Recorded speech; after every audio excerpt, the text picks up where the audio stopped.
ลองเช็คดูบุคคลใดมีความเสี่ยงเป็นมะเร็งลำไส้และอาการเป็นอย่างไรมะเร็งลำไส้ถือว่าเป็นโรคร้ายแรงที่ฆ่าชีวิตของคนไทยในอันดับต้นๆแถมยังมีผู้ที่ป่วยเป็นโรคนี้เพิ่มขึ้นทุกปีและสัญญาณเตือนของโรคมะเร็งลำไส้เป็นแบบไหนมาให้ได้ทราบกันค่ะนั่นก็คือบุคคลที่มีความเสี่ยงเป็นโรคมะเร็งลำไส้ใหญ่มากที่สุดได้แก่ 1. คนที่มีอายุมากกว่า50ปีมีความเสี่ยงที่จะเป็นมะเร็งลำไส้มากกว่า 90% 2. ผู้ที่ชอบดื่มเหล้าสูบบุหรี่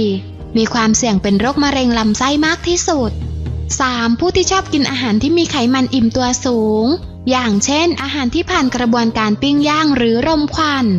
รวมไปถึงกินอาหารที่มีเส้นใยไฟเบอร์น้อยอีกด้วย 4. ผู้ที่มีปัญหาเกี่ยวกับระบบขับถ่ายโดยเฉพาะผู้ที่มีอาการท้องผูกเรื้อรัง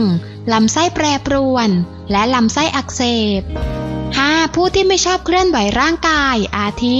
ผู้ที่ชอบนั่งท่าเดิมๆเป็นเวลานานๆไม่ค่อยเคลื่อนไหวร่างกายและไม่ค่อยชอบออกกำลังกายอีกด้วยค่ะ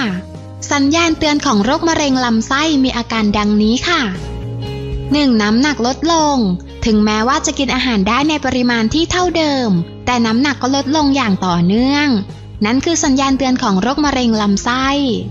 2. มีอาการท้องผูกและท้องเสียสลับสับเปลี่ยนกันบ่อยจนผิดปกติ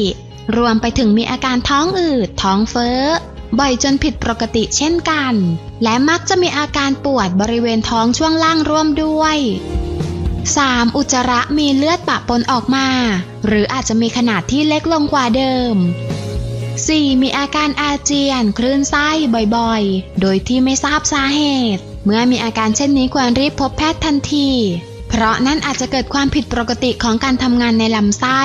ที่มีต้นเหตุมาจากมะเร็งที่ทำให้เกิดอาการเช่นนี้ได้ค่ะ